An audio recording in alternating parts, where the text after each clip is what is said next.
Do you want to talk a little bit about where you were and what you did when you heard about the disaster, or when you want to start? Sure.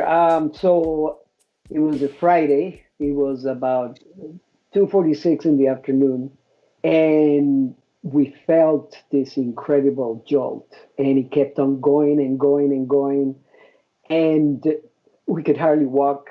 I was at home, working at home. My wife, Judy, was at the school. They all ran out in the street. They were holding onto the pole. People couldn't walk. Anyway, it was the most amazing and impacting experience I've ever had. And right away, the power went out, so we were quite unprepared. We didn't have any batteries, we didn't have a radio. Anyway, we tried to call people. There's no way to get a hold of anything. But then, by people were streaming or whatever, the news were coming online, actually from overseas. That's what it was. The local news were jam packed. There was no way to get through, but overseas began to broadcast, and so we began to see that this thing was just traumatically. It was the biggest cataclysm that I ever imagined. And I mean, of course, this is a few years after the great tsunami in Asia. So we were we knew that a tsunami meant something really, really bad. And so that was Friday. We spent the night in the cars most of the time because there was no heating. It was snowing. It was pitch dark. We couldn't go to the store to buy anything because the registers were not running, so we couldn't buy anything. So yeah, it was traumatic. And then the next day, we got a phone call from a friend that said that the city hall had called them, and they were looking for a driver or somebody to drive and translate these two Norwegian journalists that were up here, because by that time Tokyo airport were chaos, and there was no way. The only way to fly into Japan was either flying through Osaka or flying to the north. So these journalists had made it through the north, and they were waiting to get a ride or something. So we managed to we agreed. We decided to drive with them, and I went to the police main headquarters, and they gave me a special pass because nobody was authorized to run on the highways. So we got on the highway and we started driving. And the first place we went was Miyako, and that was the first time we actually saw what happened, and it was pretty traumatic. It was like it's just hard to describe. And while we were there, the church journalists got news that a city had been completely wiped out, and that was Minami Sanriku. And so they were trying to get down there, and so we decided to try to drive there. And so we made it. We made it, but we made it to a point where they had a checkpoint, and they were not letting anybody in, and because the sirens were still going, there were still tsunami warnings, and we couldn't see the city. We were behind some hills, but we knew that we were near. And while we were there, the foreign crews of TVs, ABC, CNN, they all began arriving. And no, no, no, you can't go, you can't go. And I don't know how, but this friend and I that we were driving, these two journalists, decided to talk to some people there. And for some reason, they let us go through. So we drove into the Minami Sanriku.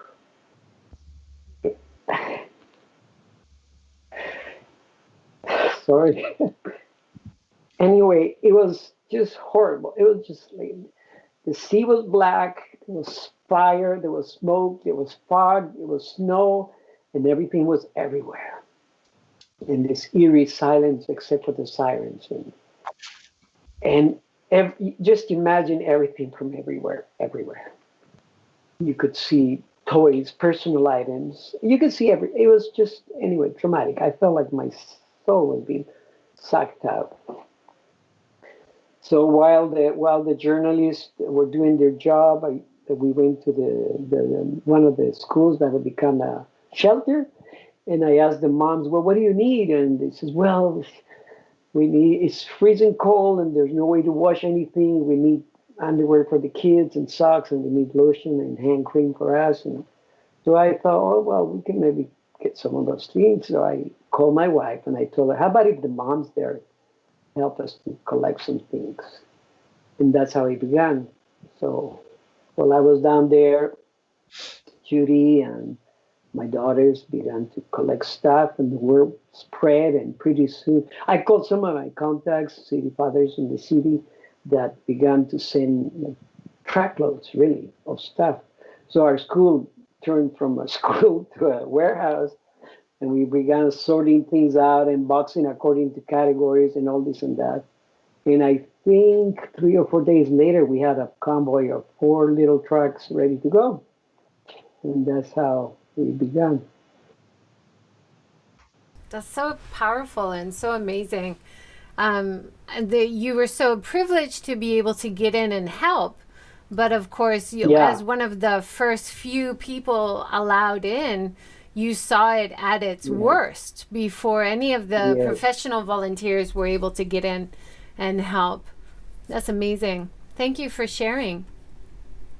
You're Angela, do welcome. you want to talk a little bit about like your perspective on that day?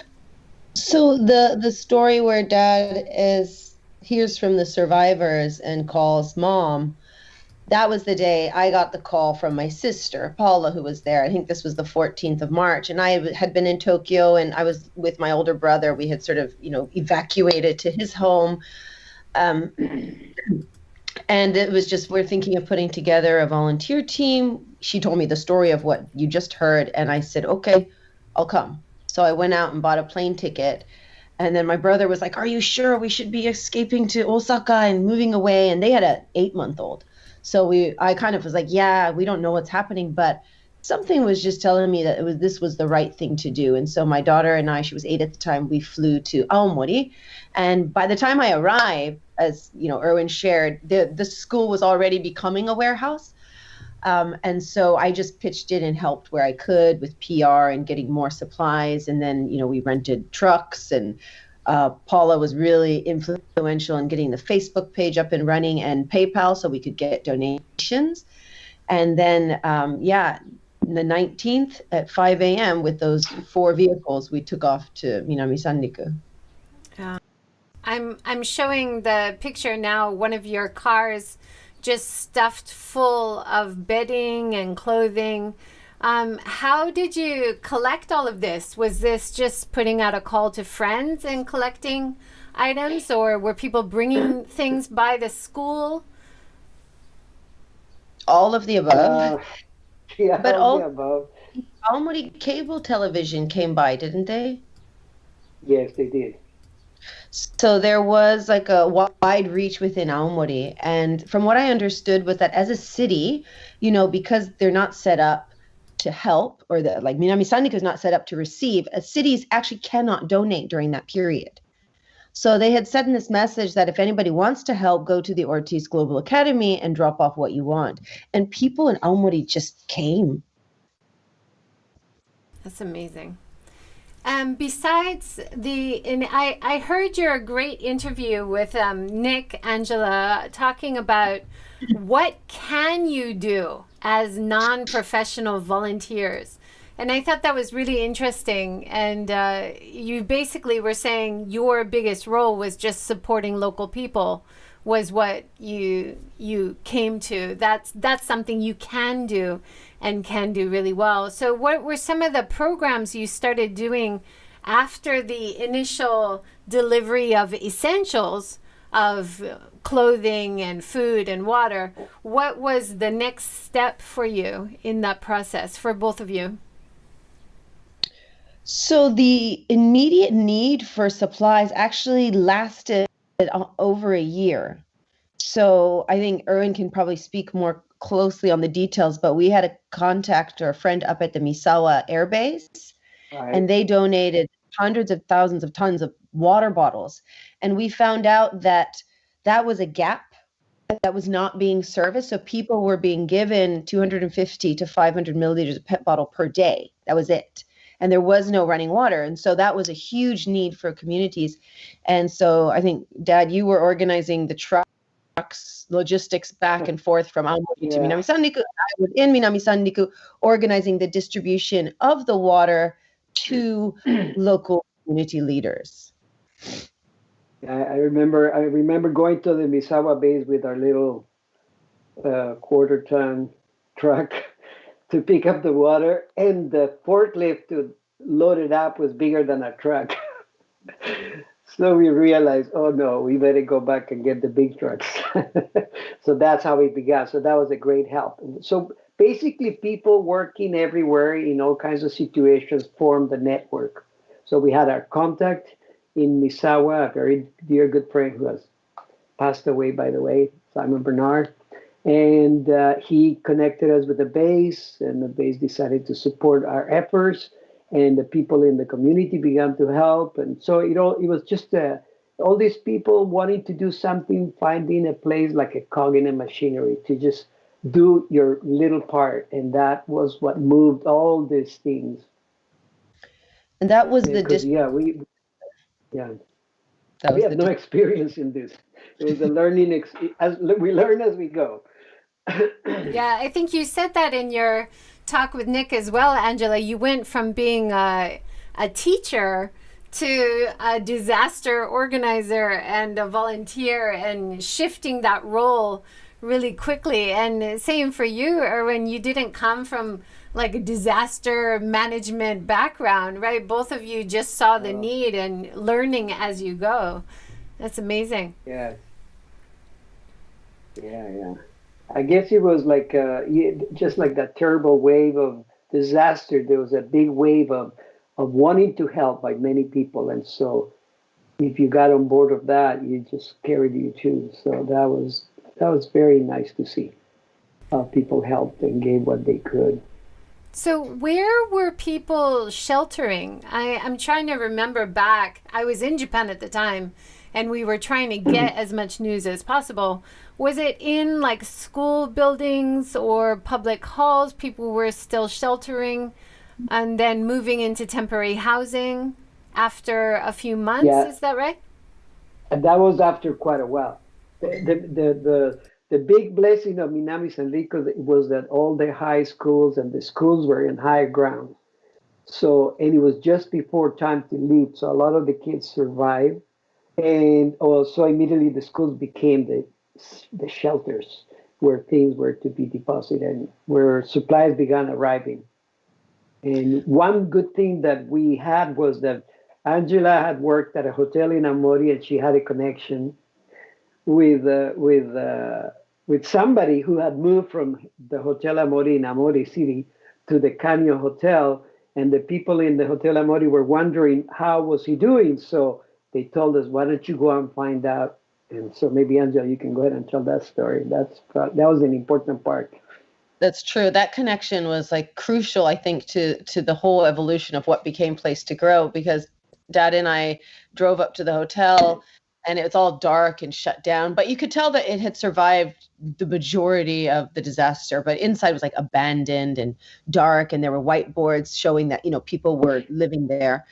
And then and everyone's like hunched over with these big jackets that are ripped and torn. And I was like, oh, hi. I just walk in with like this, energy. I didn't know how to behave. So I just pulled out teacher persona and was like, hey, I'm looking for Yosuke.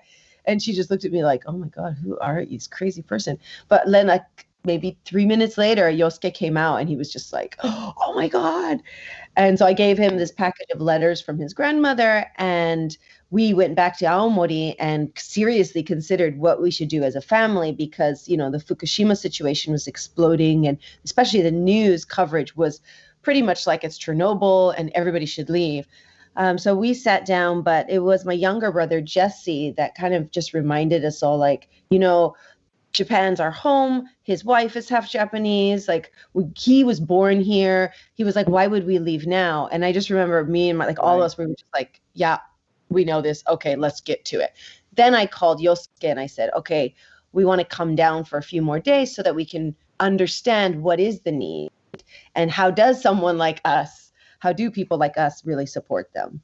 And so it was really the conversations that we had, being newbies, just asking questions and prompting them to sort of self-assess, that gave us the insights into what we could do for them. And then, as Erwin said, suddenly within a few weeks, around us started to form this massive network that spanned the globe, really, of people saying, how can we support? Here's donations. What can we send? Let me introduce you to this company, or let me introduce you to this NGO. Right. And I was just sort of, okay, all right, let me take that call. I had two phones that literally for 6 months, I never said goodbye. I always was saying, oh, I've got another call. It was pretty intense. Oh. Yeah. When did you get the idea that, well, let's do something special for these people? Let's try to plan a Christmas event, because I think in the following years, it took almost a whole year to create Santa Soul Train, which we'll talk about later. But even in this first year, you created quite a big Christmas event. That's amazing. Can you talk about that a little bit? So, as I mentioned, the first project in 2011 was the distribution system, and this was in partnership with local leaders. So, somewhere, I don't even remember, sometime not that like early in the year, it must have been November or or October. And I remember just feeling like, God, what can we do to cheer them up? Because what had happened was everyone had moved. So like the Hotel Caño itself became a shelter. And I remember working there and hearing people really depressed and just so much sadness, and they're drinking, and it was such a painful space to be, because it's such a beautiful hotel, beautiful panoramic view of the sea, but now it's a panoramic view of all your loss. And this really impacted them. So we were just like, okay, how do we cheer them up? And growing up in Aomori, our family, dad and mom, they always threw just the best Christmas parties. And I would bring my friends, and they would tell me like, oh, it's like going to another country for a day. That was my memory of like, okay, why I wanted to do a Christmas party. Do you remember anything else, Dad? No, I think, I don't know, a spontaneous explosion of what to do. And the idea came up. And I remember, Misawa again provided the turkeys. And we got this chef from Amori to come and help us. And everybody began pitching in. And I work as an advisor for this Japanese company that deals with hotels and restaurants. So they lend me their ovens. So we began cooking turkeys. Yeah. And we got a band coming, 2 bands or 3 bands. There was like 3 bands, just people there was a choir from Amori that wanted to go down. So they went down there too. So anyway, that's how it began. And the first party was 125 people. Right. Get like local guests and maybe 20 or 25 volunteers, mostly from Sendai, some from Tokyo, and then from Aomori. And I just remember the moment the band started playing, and suddenly these old grandfathers and grandmothers were on their feet dancing.